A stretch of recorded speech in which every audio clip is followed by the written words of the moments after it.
నమస్తే. ప్రస్తుతం మనం బీఆర్కే భవన్ దగ్గర అయితే ఉన్నాము. కాళేశ్వరం కమిటీ హరీష్ రావుకి నోటీస్ ఇచ్చిన సంగతి మనందరికి తెలిసిందే. 11వ తారీఖు కేసీఆర్ వస్తా ఉన్నారు. 9వ తారీఖు విచారణకి హరీష్ రావు రావాల్సిన విషయం మనందరికి తెలిసిందే. ఈ రోజైతే తను న్యాయ వ్యవస్థ మీద నమ్మకం ఉంది, అందుకే నేను ఏదైతే కాళేశ్వరం కమిటీకి హాజరవుతున్నానని తెలిపి మరి తనైతే హాజరవ్వడం అయితే జరిగింది.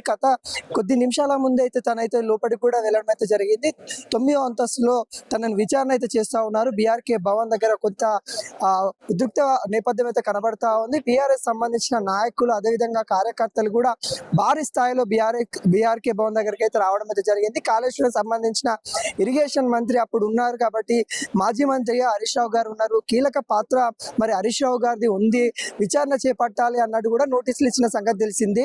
దాదాపుగా 113 మందిని విచారణ చేసిన పీసీ ఘోష్ కమిటీ 114వ వ్యక్తిగా మరి హరీష్ రావుని అయితే తీసుకొని రావడం అయితే జరిగింది. ఈ రోజు 114వ వ్యక్తిగా హరీష్ రావుని విచారణ చేపడతా ఉన్న నేపథ్యం కనబడుతోంది. 115వ వ్యక్తిగా మరి కేసీఆర్ కూడా 11వ తారీఖు రాబోతా ఉన్నట్టు కూడా తెలుస్తా ఉంది. ఇప్పటికే కొంతవరకు బీఆర్ఎస్ వర్గంలో కూడా కొంత బీఆర్ఎస్ సంబంధించిన కార్యకర్తలు కూడా ఇక్కడికి వచ్చి నినాదాలు ఇస్తున్న పరిస్థితి కనబడతా ఉంది. ఇది ఉన్న కాంగ్రెస్ కక్షపూరితంగా చేస్తా ఉంది, ఇది కాళేశ్వరం కమిటీ కాదు కాంగ్రెస్ కమిటీ అన్నట్టు కూడా చెప్తా ఉన్న పరిస్థితి అయితే కనబడతా ఉంది. ఇప్పటికే భారీ స్థాయిలో అయితే ఇక్కడికి రావడం అయితే జరిగింది. దాదాపుగా అవినీతి జరిగిందా లేదా, కాళేశ్వరం ప్రాజెక్టు అక్కడ కుంగిపోవడానికి గల కారణాలు ఏంటి, కేసీఆర్ అన్ని తానే చేసిందని అన్న దాంట్లో ఇంతవరకు నిజం ఉంది అనేది కూడా ప్రశ్నిస్తా ఉన్నారు. మొన్న ఈటల రాజేంద్ర గారు తను హాజరైన తర్వాత కూడా మనం చూస్తున్నట్లయితే కొంత వివాదం కూడా తారస్థాయికి చేరుతా ఉందని కూడా చెప్పుకోవచ్చు. ఎందుకంటే ఈటల రాజేంద్ర గారు గతంలో అంటే ముందేమో ఏదైతే కమిషన్ ముందుకు వెళ్ళ ముందేమో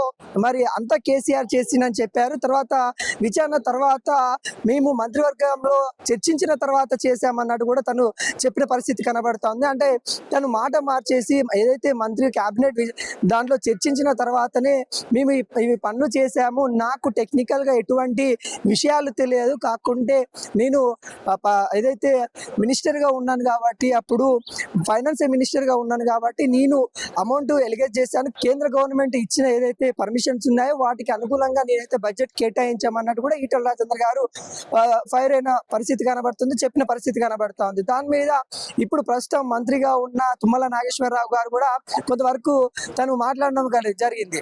గతంలో ఎక్కడ మంత్రివర్గ చర్చలు జరిగినాయి, మంత్రివర్గంతో చర్చలు ఎక్కడన్నా జరిపిరా, కల్వకుంట్ల ఫ్యామిలీ వాళ్ళు అన్ని తానే చేసిన తీరు, మరి నువ్వెందుకు ఇక్కడ మాట మారుస్తా ఉన్నావు, ఎందుకు అబద్ధాలు చెప్తా ఉన్నావు అన్నట్టుగా ఈటల రాజేందర్ మీద తుమ్మల నాగేశ్వరరావు గారు ఫైర్ అయిన పరిస్థితి మనం చూసాము.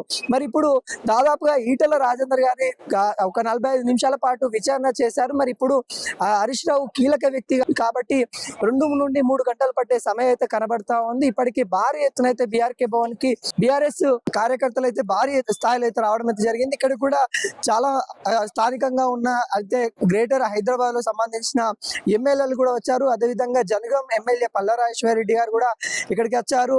ఆర్ఎస్పీ ప్రవీణ్ సార్ కూడా రావడం అయితే జరిగింది. అదేవిధంగా ఎవరైతే బీఆర్ఎస్ పార్టీలో కీలక వ్యక్తులు ఉన్నారో వాళ్ళు కూడా విచారణ లోపలికైతే వెళ్ళడం అయితే జరిగింది హరీష్ రావుతో పాటు. ఇప్పటికీ హరీష్ రావు గారు కూడా తనైతే చట్టాల ద్వారా ఈ ఏవైతే రాజ్యాంగం కల్పించిన చట్టాలు ఏవైతే ఉన్నాయో వాటి మీద పూర్తి స్థాయిలో నమ్మకం ఉంది, ఈ కమిటీలు కూడా మేము ఏదైతే అప్పుడు చేసిన పనులు ఏవైతే ఉన్నాయో వాటికి సరైన వివరణ ఇవ్వబోతా ఉన్నాం అన్నట్టు కూడా తనైతే చట్టాల మీద నమ్మకం ఉంది అన్నట్టు కూడా చెప్పి మరి ఇంటికంచెలు బయలుదేరిన పరిస్థితి మనకైతే కనబడతా ఉంది.